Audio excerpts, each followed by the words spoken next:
내가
주께 가까이 나를 것어서 찬양하겠습니다.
내가 주의 법을 어찌 그리 사랑하는지요.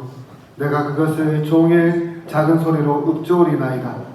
주의 계명들이 항상 나와 함께하므로 그것들이 나를 원수보다 지혜롭게 하나이다. 주의 말씀은 내 발의 등이요 내 길의 빛이니이다. 주의 의로운 규례들을 지키기로 맹세하고 굳게 정하였나이다. 아멘. 사랑과 자비가 풍성하신 하나님 아버지의 은혜를 감사합니다. 지난 한 주간 우리 성도들 주님의 장중에 붙들어 주시고 이 거룩한 주일 주님 앞으로 나오게 하여 주셔서 예배자로 서게 하신 은혜 참으로 감사합니다. 오늘도 우리 사랑하는 성도들 이 자리에 모여 주님을 예배합니다. 이 자리에 좌정하여 주셔서 모든 영광과 존귀를 받아 주시고 우리에게는 세상에 줄 수 없는 은혜와 평강으로 채워 주시옵소서. 오늘도 성령 하나님 우리를 성령으로 충만하게 하여 주시고 예배의 순서마다 은혜 주시며 말씀을 들을 때는 깨달을 마음을 주사 이번 한 주도 이 말씀 힘입어 살 수 있도록 하나님 역사하여 주시옵소서. 이제 예배를 시작합니다. 마칠 때까지 악한 마귀 사탄 틈타지 못하게 지켜주실 줄로 믿사옵고 예수님 이름으로 기도드립니다. 아멘. 다 같이 찬송가 32장 같이 드리겠습니다.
성시교독은 교동문 13문 시편 23편 말씀입니다.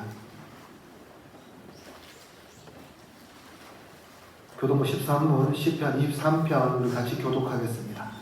여호와는 나의 목자시니 내게 부족함이 없으리로다. 그가 나를 푸른 풀밭에 놓이시며 시원한 물가로 인도하시나이다. 내 영혼을 소생시키시고 자기 이름을 위하여 그의 길로 인도하시나이다. 내가 사망의 음침한 골짜기로 다닐지라도 해를 두려워하지 않을 것은 주께서 나와 함께 하시니라. 주의 직함이와 막대기가 나를 안위하시나이다. 주께서 내 원수의 목전에서 내게 상을 차려주시고 기름을 내 머리에 부으셨으니 내 잔이 넘치나이다. 내 평생의 선하심과 인자하심이 반드시 나를 따르리니 내가 여호와의 집에 영원히 살리로다. 아멘. 사도신경으로 신앙 고백하겠습니다.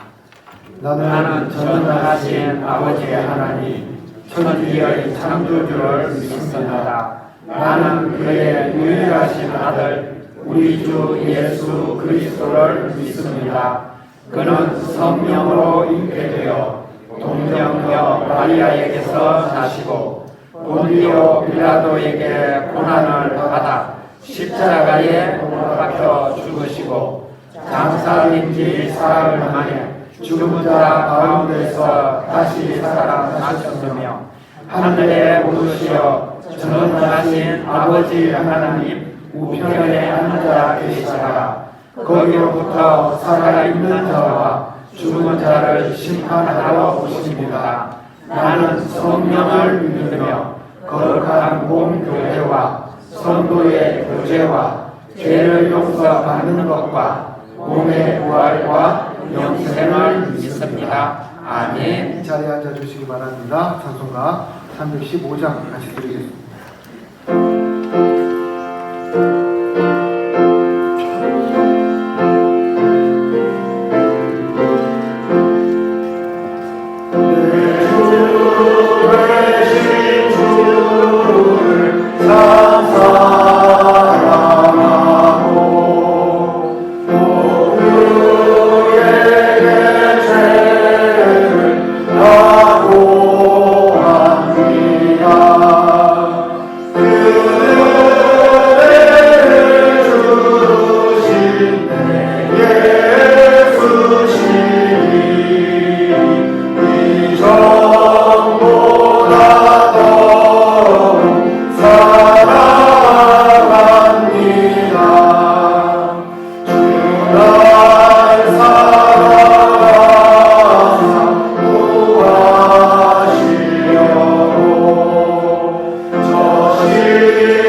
사랑과 자비가 풍성하신 하나님 아버지, 지난 한 주간도 저희를 지켜주시고 동행하여 주시며 오늘 거룩하고 복된 주일 은혜의 자리요 생명의 자리인 예배의 자리로 저희를 인도하여 주시니 감사합니다.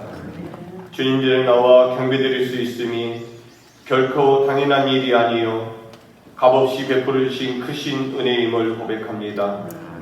이 거룩한 날 예배의 감격과 기쁨이 우리의 심령 가운데 다시 살아나게 하시고 하나님을 향한 첫사랑이 회복되는 복된 시간이 되게 하여 주옵소서. 주님, 지난 한 주간의 삶을 되돌아봅니다. 지혜와 유혹 앞에서 힘써 싸우지 못하고 세상의 소리에 흔들리며 주님의 뜻을 따르지 못했던 저희의 약함을 고백합니다. 육신의 정욕과 교만, 게으름과 불순종의 자리에서 쉽게 타협하며 살아왔던 저희의 죄를 주님 앞에 내려놓습니다. 말씀 앞에 순종해야 할 때 머뭇거렸던 저희의 완악함을 이 시간 고백하오니 주님의 긍휼로 용서하여 주옵소서. 주님의 보혈로 저희를 깨끗이 씻어주시고 거룩하신 손으로 다시 붙들어 일으켜 세워 주옵소서. 주님, 우리에게 참된 평강을 허락하여 주시옵소서. 요동하는 세상 속에서 사람의 말과 행동에 흔들리는 삶이 아니라 하나님의 약속 위에 굳게 서는 삶이 되게 하시고 주님의 평안으로 우리의 마음과 생각을 지켜주옵소서. 불안과 염려가 마음을 덮칠 때에도 주님을 바라보게 하시고 두려움이 밀려올 때마다 주님의 약속을 붙들게 하옵소서. 믿음 위에 굳게 서서 어떤 상황 속에서도 흔들리지 아니하고 담대하게 주님을 따르는 삶이 되도록 성령님께서 날마다 인도하여 주옵소서. 하나님 아버지, 이 나라 이 민족을 위해 기도합니다. 불의가 가득한 곳마다 정의가 바로서게 하시고 억눌린 자들의 신음소리를 애면하지 않으시는 주님의 마음을 우리로 하여금 품게 하여 주옵소서. 이 나라 이정자들에게 공의로운 마음과 하나님을 두려워하는 심령을 허락하시고 이 땅 가운데 진리와 정의가 강물처럼 흐르게 하여 주옵소서. 주님의 몸된 교회를 위해 기도합니다. 주님, 우리의 심령이 세상의 염려와 상처로 말미암아 메말라갈 때에도 주님께서는 포기하지 아니하시고 다시 찾아오셔서 위로하시고 회복시키시는 자비의 하나님이심을 믿습니다. 주님의 사랑과 성령의 기름 부으심으로 지친 심령마다 새 생기를 불어넣어 주시고 상한 마음들이 치유되며 무너진 믿음이 다시 세워지는 은혜의 역사가 일어나게 하옵소서. 예배를 통하여 다시 살아나게 하시고 기도를 통하여 세움을 얻게 하시며 말씀을 통하여 삶의 방향이 다시 하나님께로 향하게 하옵소서. 우리 교회가 단순한 모임이 아니라 생명의 역사가 일어나는 공동체가 되게 하시고 어둠 속에 있는 영혼들에게 빛이 되는 교회가 되게 하옵소서. 낙심한 자들에게 소망을 주고 지친 자들에게 위로를 주며 길 잃은 영혼들을 주님께로 인도하는 구원의 통로가 되게 하옵소서. 말씀을 듣습니다. 말씀을 전하신 목사님 영육간의 강건함을 주시고 말씀을 준비하실 때마다 하늘의 지혜와 능력으로 충만케 하옵소서. 말씀을 선포하실 때 사람의 말이 아니라 하나님의 마음이 선포되게 하시고 그 말씀이 듣는 모든 심령 가운데 살아 역사하는 능력이 되게 하옵소서. 자비로우신 주님, 각자의 삶 속에서 수고하고 애쓰는 심령들을 위로하여 주시고 육신의 고통으로 힘들어하는 이들에게 치유의 은혜를 허락하여 주옵소서. 경제적인 어려움이 있는 가정에는 하늘의 공급하심을 경험하게 하시고 낙심과 절망 속에 있는 성도들에게는 새로운 소망을 허락하여 주옵소서. 예배를 위해 교회를 위해 수고하는 많은 손길들이 있습니다. 수고하는 모든 손길 위에 복에 복을 더하여 주시고 하늘의 상급으로 채워 주옵소서. 찬양으로 영광 올려드립니다. 찬양으로 영광 올려드리는 할렐루야 찬양대의 찬양을 흠량하여 주시고 찬양을 드리는 모든 대원들 위에 성령의 기름 부으심을 더하여 주옵소서. 들어드리는 찬양이 하나님께 기쁨이 되게 하시고 듣는 회중에게는 은혜 충만한 시간이 되게 하옵소서. 오늘 이 예배가 형식적인 예배가 아니라 살아계신 하나님을 만나는 거룩한 시간이 되게 하옵소서. 예배를 통하여 우리의 심령이 세워지게 하시고 믿음이 다시 살아나게 하시며 세상 속에서 주님의 뜻을 이루어가는 주님의 백성으로 살아가게 하옵소서. 이 모든 말씀 우리를 구원하시고 지금도 살아 역사하시는 우리 주 예수님의 이름으로 기도드립니다. 아멘.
하나님 말씀 보도록 하겠습니다. 하나님 말씀은 신약성경 사도행전 14장 8절부터 18절까지 말씀입니다. 제가 진 성경 신약성경 212쪽 사도행전 14장 8절부터 18절까지 말씀입니다.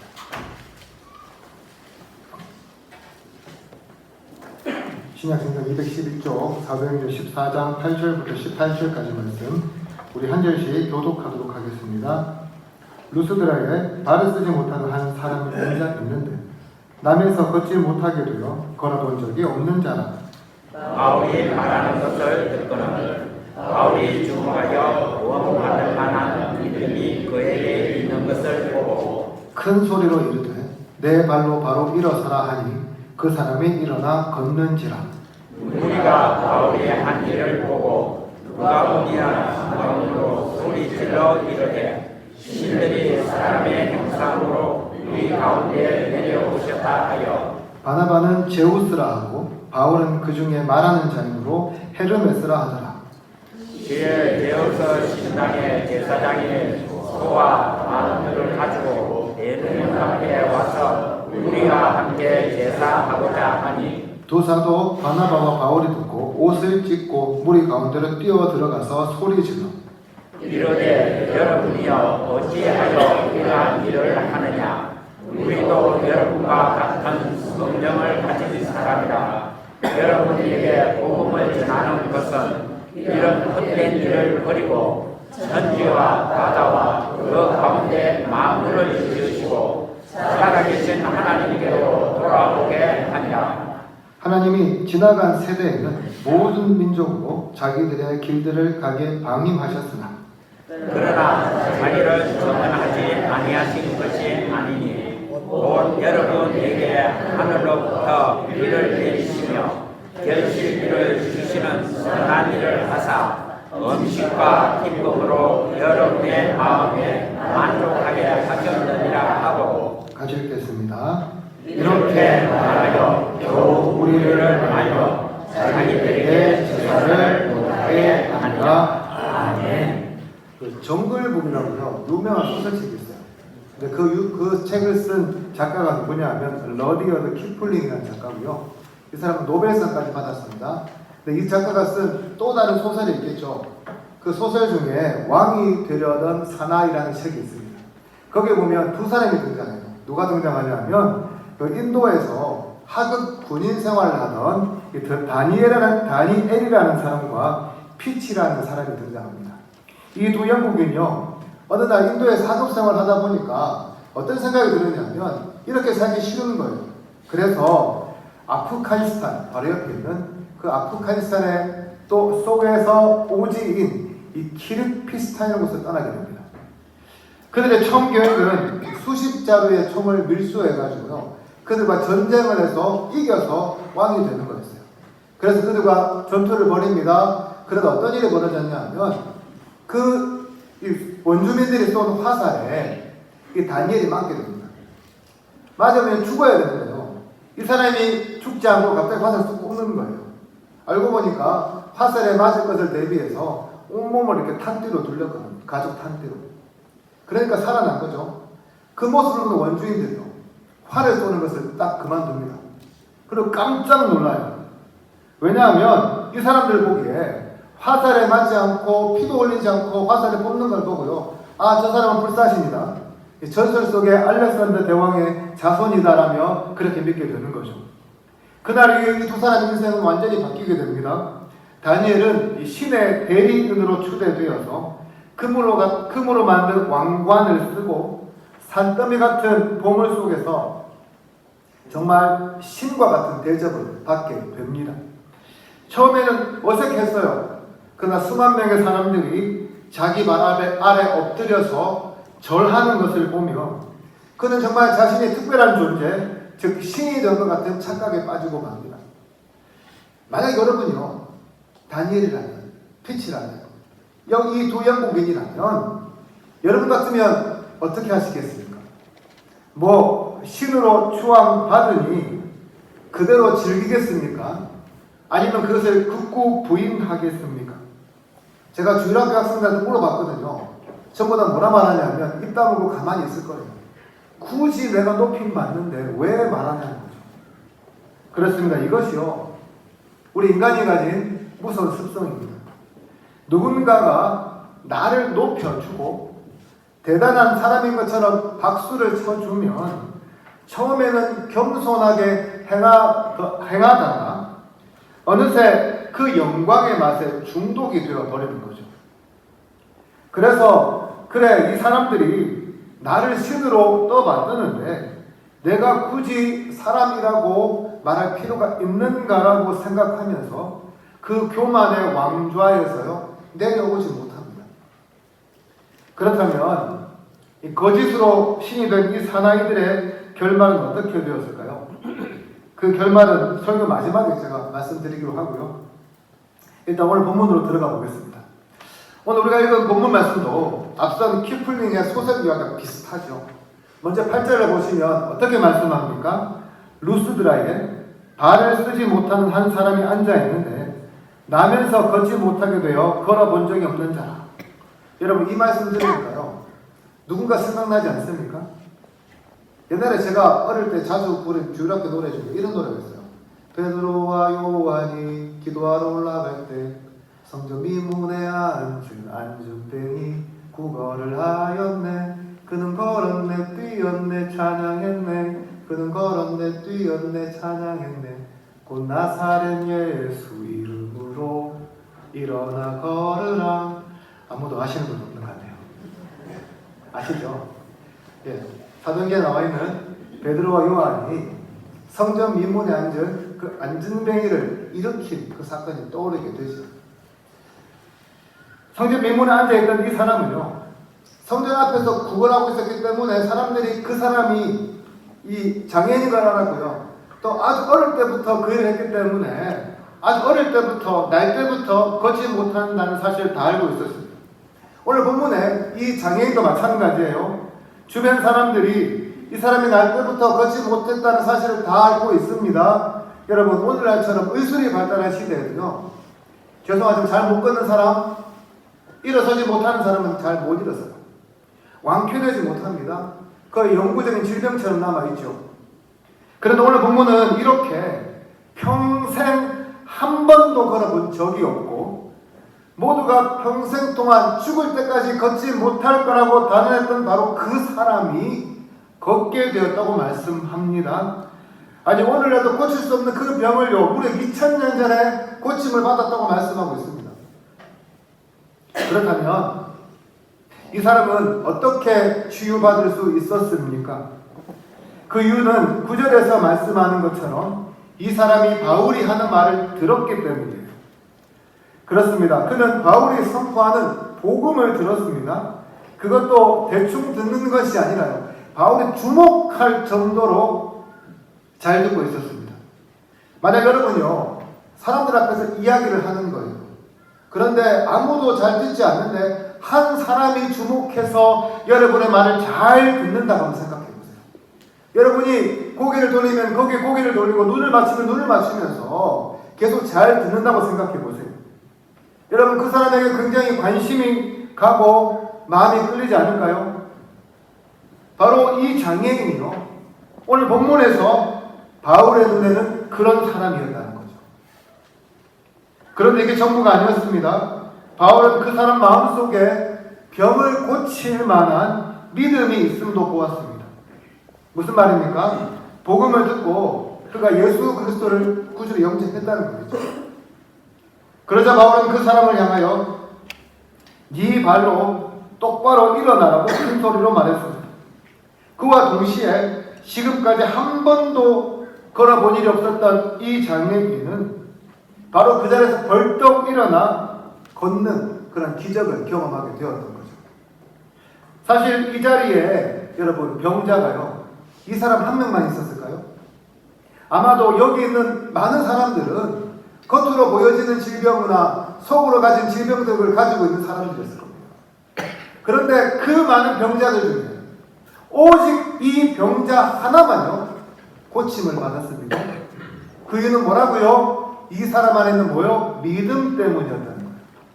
더 정확하게 말하면 어떤 믿음입니까? 고침을 받을 만한 그 믿음 때문에 태어나서 한 번도 걸어보지 못했던 이 사람, 일생 동안 상상만 해보았지 결코 걸을 수 없으리라고 생각했던 이 사람이요, 한 걸음 두 걸음 내딛게 되었다는 거예요.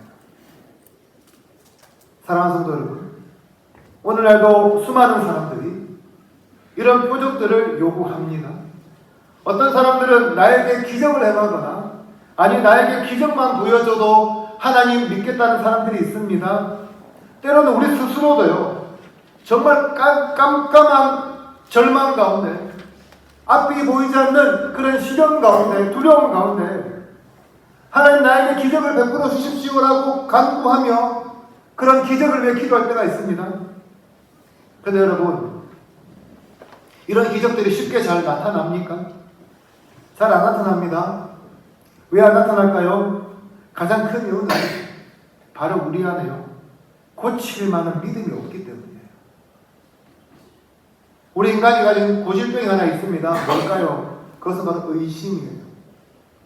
과연 될까라는 그런 의심 말이죠. 그러니 우리가 어떻습니까? 기도하고서도요, 확신하지 못합니다. 우리가 믿는다고 고백하면서도 돌아서면 또다시 우리가 고개를 갸우뚱거려요. 사람들의 이야기를 들으면 또 마음이 흔들리죠. 그러다 보면 우리가 드린 믿음의 고백들이, 우리가 드린 믿음의 기도들이 어느덧 사라져 버리고 흐지부지 되어 버립니다. 예수님은 아들이 귀신 들려 있음에도 주님께서 물으실 때에 할 수 있거든 이라고 말한 그 아버지 어떻게 하셨습니까? 꾸중하셨어요. 그렇습니다. 우리에게 필요한 것은요, 이리저리 재며 의심하는 게 아닙니다. 그냥 믿는 거예요.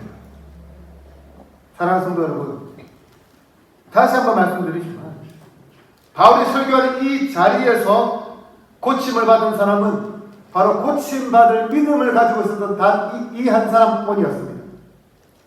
이것이 무엇을 보여줍니까? 우리에게 기적이 나타나지 않는 것, 우리에게 그 은혜가 부어지지 않는 것, 그 근원에는 이런 믿음 없음이 자리 잡고 있을 수 있다는 거죠.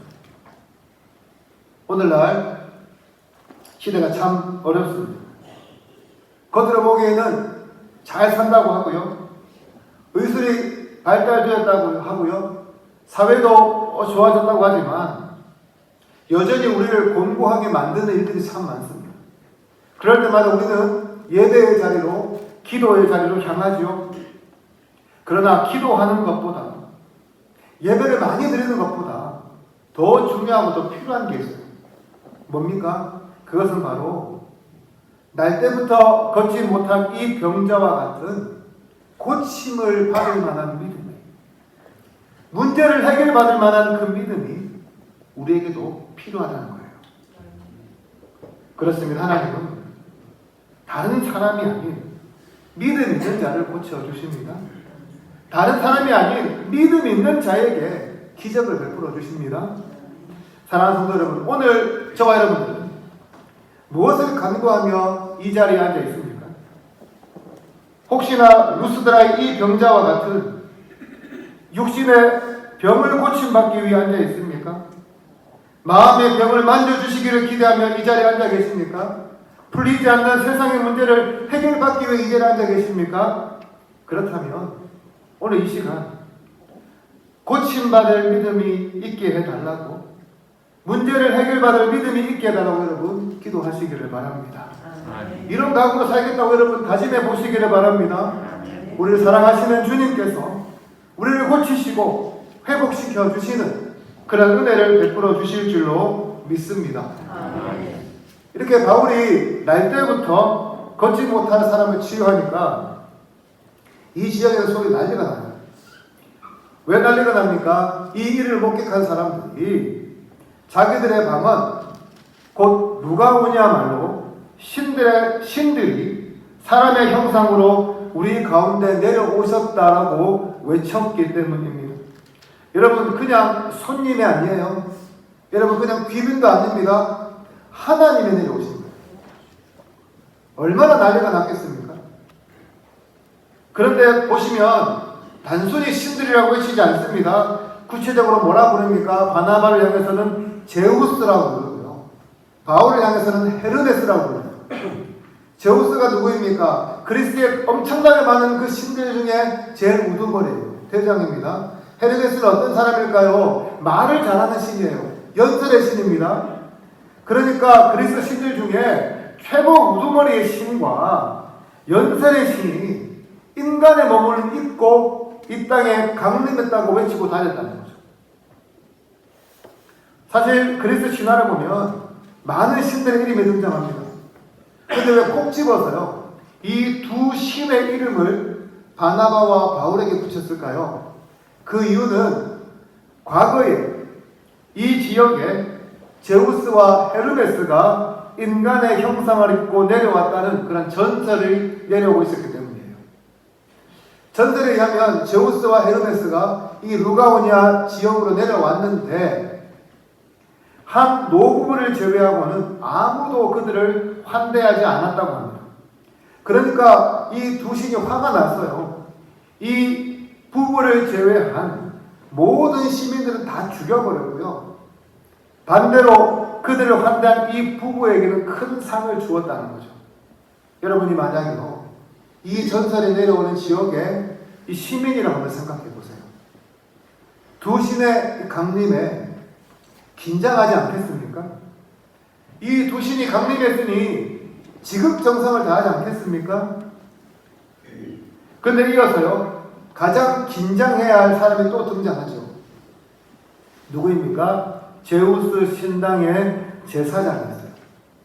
그는 성문 밖에 있었는데 이 소리를 듣고 깜짝 놀라서 급히 황소와 화관을 준비해가지고 성문에서 무리들과 다 함께 이 두 사도에게 제사를 지내려고 합니다. 여러분 같으면 어떻게 하시겠습니까? 보통의 사람이라면요, 앞서 서론에서 말씀드린 그 두 명의 영국인처럼 대접받는 길을 선택하지 않을까요?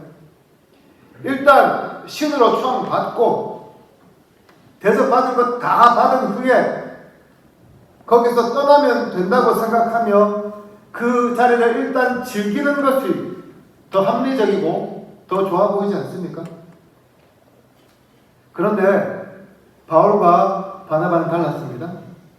이들의 행동에 기뻐하거나 좋은 기회라고 여기기는커녕 몹시 당황해서요, 약속이 난 듯 두 사람이 함께 옷을 찢어요. 옷을 찢었다는 것은 두 사도가 이 모습을 보고 즐거워하고 기뻐하는 것이 아니라 굉장히 당황해하고 굉장히 슬퍼했다는 사실을 우리에게 보여줍니다. 그리고 나서 어떻게 합니까? 자신들은 이 땅에 내려온 제우스와 헤르메스가 아니라 지금 자신들을 향해 환호하는 그 사람들과 같은 사람이라고 주장하기 시작합니다. 사랑하는 성도 여러분, 보통 사람들은 높은 자리에 올라가는 것을 굉장히 선망합니다. 그 자리에 오르기 위해 온갖 수단과 방법을 가리지 않고요, 또 그 자리에 한번 오르면 어떻습니까? 내려가지 않기 위해서 길을 쓰고 노력합니다. 그런데 오늘 본문에 나온 이 두 사도는 어떻습니까? 신의 반열에 오를 기회를 스스로 차버리고 있는 거예요. 남들은 어떻게 하면 그 자리에 올라갈까 고민하고 노력하는데 이 두 사도는 앞에 멍석을 깔아줘도 그것을 원하지 않는 거죠. 왜 이렇게 행동합니까? 그것은 지극히 높으신 하나님과 같은 위치에서 자신들이 경배받는 것을 도무지 참을 수 없었기 때문이에요. 사랑하는 성도 여러분, 오늘날 우리는 하나님께서 교만을 싫어하신다는 건 너무나 잘 알고 있습니다. 그래서 하나님 앞에 겸손하게 행하는 것이 이 성도여 된 우리의 본분이라고 믿죠. 그런데 정말 그렇습니까? 왜 많은 사람들이 교회에서 상처를 받습니까? 비교하며 상대방을 무시하고 깔아뭉갤 때가 많기 때문입니다. 이야기를 들어보면 온갖 비교를 다 합니다. 집 평수부터 비교해서 자간이, 전세니, 월세니 비교하고요. 그것도 아니면 자식 비교하고요. 연봉 비교하고요. 이런저런 비교로 남보다 자신의 우월함을 은근히 드러내는 사람들이 있습니다. 어른만 이런 게 아니죠. 아이들도 따라서 배워가지고 이렇게 비교를 해요. 소위 세상에서 비교하며 우월감을 느끼는 문화가 교회에도 고스란히 그대로 침투되어 있습니다. 직분을 가지고도 비교하죠. 여러분, 우리나라는 전 세계에서요 유일하게 장로교가 많은 나라예요. 전 세계 장로교 비율이 얼마나 될까요? 5%가 채 되지 않아요. 아주 작은 교파입니다. 근데 우리나라는 70%, 80%예요. 어떻게 말하냐면 우리나라 입신양명 그 문화가 이렇게 장로교만 비대하게 키웠다는 그런 이야기를 합니다. 봉사를 비교하고요. 어떻게든 항목을 만들어서 상대보다 나아 보이려고 합니다. 그런데 우리는 어떻습니까? 높아져야 할 사람들이 아니에요. 낮아져야 할 사람들이죠. 교만해서는 안 되고 겸손해야 돼요. 제가 중국 천진의 교회를 섬길 때에 그 교회 장로님 중 한 분은 그 당시 삼성전자 본사 전무님이자 법인장님이셨습니다. 소위 천진 한국 사회에서요 교만해지면 가장 교만해질 수 있는 분이셨는데 제가 그분을 보면서 굉장히 충격을 받았어요. 교회 행사가 있으면 그분이 카메라 들고 다니면서요 사진 다 찍어주셨어요. 교회에 항상 일찍 오셔서 안내 도맡하셨고요.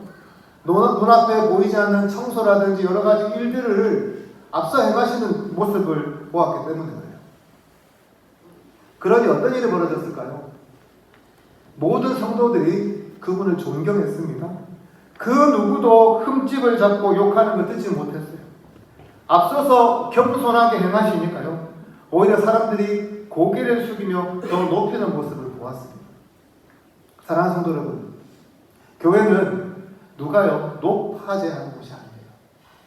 교회는 하나님만이 높아져야 합니다. 하나님께서 주인이 되셔야 하고 하나님께서 찬송과 존귀와 영광을 받으셔야 합니다. 만약 그 자리에 사람이 있다면 그 사람이 목사이건 장로이건 집사이건 권사이건 그 누구든지 간에 하나님 앞에서요 책망을 받을 수밖에 없는 거예요. 여러분, 바울과 바나바가 왜 신이 될 차례에서 옷을 찢고 있습니까? 왜 그 자리에서 옷을 찢으니까 슬퍼합니까? 그 높은 자리가 하나님께서 얼마나 노하시는 자리인지를 그들은 잘 알고 있었기 때문이거든요. 사랑하는 성도 여러분, 우리는 사람이기에 높아지고자 하는 욕구를 가질 수는 있습니다. 그러나 바로 그 자리야말로 주님께서 기뻐하지 않는 자리임을 기억하면서 어떤 상황에서 내가 높아지지 않고 주님을 높이며 겸손히 행할 수 있어야 합니다. 이런 겸손한 삶, 이런 높아질수록 낮아지는 삶이요, 우리 어떤 특별한 상황 가운데서 일어나는 일이 아니라 평범한 일상 속의 일들이 되기를 간절히 소망합니다. 마지막으로 영광을 하나님께 돌린 바울과 바나바는 거기서 멈추지 않습니다. 그 자리를 하나님을 전하는 기회로 바꾸어 버리죠. 그래서 신으로 추앙받던 바로 그 자리에서 이 두 사도는 복음을 전하기 시작합니다. 그런데 여기서 우리가 한 가지 주목해 볼 것이 있습니다. 지금까지 두 사도의 선교 장소는 회당이었다는 것입니다. 다시 말해서 하나님에 대한 지식이 있는 사람들의 모임 장소에서 그들이 복음을 전했습니다. 그런데 루스드라는 좀 다릅니다. 어떻습니까? 하나님에 대해 전혀 들어보지 못한 사람들에게 복음을 전하고 있습니다. 그것도 있지도 않은 신들을 경배하기 위해 시간과 돈과 노력을 기울여온 그런 사람들이었습니다. 어떻게 보면 복음에 대한 기본 지식이 없기 때문에 가장 복음을 전하기 어려운 사람들이라고 할 수 있었습니다.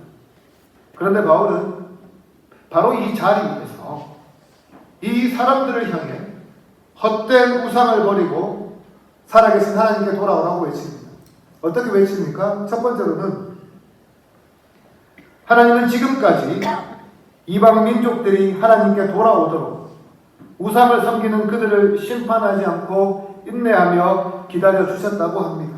그리고 이어서 두 번째로는 하나님은 이방 나라에도 비를 내리시고 식물을 자라게 하셔서 그들이 먹고 살 수 있도록 인도하셨다고 하죠. 정리해 보자면 그들이 지금 이 순간 심판받지 않고 살아가는 것, 또 잘 먹고 잘 살아가는 것, 그 이유는 그들이 섬기는 제우스나 헤르메스 같은 신의 업적이 아니라 뭐라고요? 하나님께서 베풀어 주신 은총이었다는 거예요. 즉 그런 거짓된 신 믿지 말고 살아계신 하나님께 돌아오라고 강력하게 설교하고 있습니다. 탈무드에 보면 이런 이야기가 있습니다. 어느 날 한 사람이 랍비를 찾아와서 이렇게 물어요. 랍비님, 나에게 하나님을 한 번만 보여주세요. 네, 그러면 하나님 믿겠습니다. 그래서 랍비가 어떻게 합니까? 말없이 그를 데리고 나가서요, 하늘에 떠있는 태양을 바라보라고 합니다. 그러자 그 사람이 눈을 들어 해를 바라보기 시작하지요. 하지만 눈이 너무 부셔서 똑바로 그것을 쳐다볼 수 없었습니다. 그 모습을 본 랍비가 이렇게 말했어요. 저 태양도 바로 보지 못하는 사람이 어떻게 저 태양을 만드신 하나님을 직접 볼 수 있겠습니까? 라고 말이죠. 그렇습니다, 여러분. 하나님은 지금도 살아계십니다. 우리 눈에 보이지 않는다고 해서요, 안 계신 것이 아니라는 거예요. 오히려 보이지 않는 곳에서 지금도 인내하시고 필요한 것을 공급해 주시고 그러면서 주변에 믿지 않는 자들이 올 때까지 기다리고 계신다는 거죠. 그렇다면 우리의 삶은 어떻게 변해야 합니까? 하나님께서 지금도 우리를 바라보시며 기억하며 바울과 바나바처럼 우리의 자리에서 살아계신 하나님을 전해야 하지 않겠습니까? 우리가 하나님께 받은 그 은혜를 나만을 위해 쓰는 것이 아니라 하나님의 영광을 드러내는 데 사용해야 하지 않을까요? 그래서 모든 영광을 내가 아닌 하나님께 돌려야 하지 않겠습니까? 그러므로 사랑하는 성도 여러분, 바울이 하나님의 자리를 거절하고 복음을 전한 것처럼 오늘 저와 여러분들도 우리가 높아질 수 있는 그런 삶의 자리에서 하나님을 높이며 하나님을 전하기를 소망합니다. 그래서 이를 통해서 우리 주변에 믿지 않는 가족과 이웃과 친구에게요, 살아계신 하나님을 증거하기 힘쓰는 저와 여러분 되기를 주님의 이름으로 축복합니다. 아멘. 그렇다면 앞서 말씀드린 가죽 탄띠로 화살을 막아내며 신행설했던 이 다니엘은 사람은 결국 어떻게 되었을까요? 그는 안타깝게도 영원히 신으로 남지 못했습니다. 그가 결혼을 하게 되었는데 그 결혼하는 날 신부가 너무 두려워서요, 사람들 보는 앞에서 그의 뺨을 깨물어 버렸어요. 그러니까 어떤 일이 벌어집니까? 그 상처에서 피가 흐르기 시작하죠. 바로 그 순간 그의 신성은 신기루처럼 사라지고 맙니다. 왜냐하면 원주민들은 신은 결코 피를 흘리지 않는다고 믿었기 때문입니다. 이렇게 그가 자기들을 속인 것이 들통나게 되자 이 군중은 분노했고요, 그를 깊은 계곡 아래로 던져버렸습니다. 훗날 그의 동료가 이 사람들 앞에 하나의 자루를 들고 왔어요. 그리고 그 속을 열어보니까 눈부신 금관이 씌워져 있지만 속은 텅 비어버린 마른 해골이 하나 있었습니다. 뭐냐면 이때 죽은 다니엘의 해골이었어요. 이것이 바로 사람들을 속여 신으로 군림하려던 자가 마주한 허무한 마지막이었습니다. 그러나 바울과 바나바는 어떻게 합니까? 그들은 사람들이 억지로 앉히려던 신의 자리를 거부한 대신에 스스로 옷을 찢으며 나도 당신들과 똑같이 피를 흘리는 연약한 사람이라고 선포했습니다. 이렇게 두 사람은 세상이 주는 왕관 대신 하나님의 종이라는 멍해를 선택했던 거죠. 하지만 그 결과는 무엇입니까? 세상의 박수에 취해 신이 되려던 이 다니엘은 결국 해골로 남았지만 자신을 낮추어 하나님을 높였던 바울과 바나바는 우리에게 사도로 남겨지게 되었습니다. 사랑하는 성도 여러분, 이번 한 주간 여러분들 어떻게 살아가시겠습니까? 거짓으로라도 사람들 앞에서 내 자신을 높이며 살아가시겠습니까? 아니면 겸손히 하나님의 영광만 드러내시겠습니까? 그렇습니다. 우리가 하나님의 영광을 가로채지 않고 오직 하나님만 높일 때에 어쩌면 우리 인생은 사람들 보기에 보잘것없어 보일지도 모르겠습니다. 사람들 앞에서 왜 너는 높아질 그 기회를 왜 놓치냐고 바보 같은 소리를 들을지도 모르겠어요. 그러나 중요한 것은 하나님은 그 모든 것들을 다 기억하고 계신다는 거예요. 그래서 우리가 주님 앞에 서는 바로 그날에 모든 사람들이 보는 앞에서 바울과 바나바처럼 우리를 높여주시고요. 직접 우리에게 생명의 면류관을 씌워주실 것입니다. 이 믿음으로 이번 한 주간도 오직 주님께만 영광을 돌리는 저와 여러분 되기를 주님의 이름으로 축복합니다. 기도드리겠습니다. 하나님 아버지 감사합니다. 오늘도 우리에게 하나님 말씀을 들려주셔서 참으로 감사합니다. 오늘 말씀처럼 우리에게도 고칠 만한 그런 믿음을 주시고 의심보다 믿음으로 주님을 바라보게 하여 주시옵소서. 또한 우리에게 은혜를 베푸실 때에 그 영광을 내가 가로채지 않게 하여 주시고 하나님만 높이는 겸손한 성도들이 다 되게 하여 주시며 이번 한 주간도 우리의 삶을 통해 살아계신 하나님을 드러나게 하여 주시고 가정과 일터와 교회 안에서 하나님만 높이는 삶을 살아가게 하여 주시옵소서. 감사드리며 예수님 이름으로 기도드립니다. 아멘. 다 같이 말씀을 생각하시면서 찬송가 323장 같이 드리겠습니다.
또 주님 앞에 예물을 드리게 하여 주셔서 감사합니다. 하나님 아버지 이 예물을 기뻐 받아주시고 이 예물이 쓰이는 곳곳마다 하나님의 나라가 확장되게 하여 주시고 주님의 사역에 귀하게 쓰임받게 하여 주시옵소서. 특별히 우리 성도들 힘써 수고하고 얻은 것을 주님께 드립니다. 주님께서 그 땀방울을 기억하여 주셔서 이번 한 주간도 풍성함이 넘치게 하여 주시고 꾸어줄지라도 꾸지 않도록 붙잡아 주시옵소서. 경제적으로 궁핍한 가정에는 긍휼함을 더하여 주시고 육신과 마음의 질고를 지고 사는 자들에게는 평안과 치유함을 베풀어 주시고 또 여러가지 걱정으로 기도하는 성도들의 기도를 들어주셔서 주님으로 인한 평안과 은혜가 넘치는 한 주간이 되게 하여 주시옵소서. 감사드리며 예수님 이름으로 기도드립니다. 아멘. 광고 말씀드리겠습니다. 오늘 오전 예배 후에 당회로 모이겠습니다. 그리고 다음 주는 재직회가 있는 주일입니다. 그래서 재직되시는 분들은 빠지지 말고 다음 주 재직회 꼭 참석해 주시기를 바랍니다. 우리 박구정 성도님 이 승주빌라로 이사하셨습니다. 여러분 보시면 좋은 집 어떠냐고 물어보시고 꼭 축하한다고 말 한마디씩 전해주시기를 바랍니다. 우리 다 같이 일어나셔서 찬송가 54장 같이 드리겠습니다.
주 예수 그리스도의 은혜와 하나님의 사랑과 성령의 교통하심이 너희 우리와 영원토록 함께 있을지어다.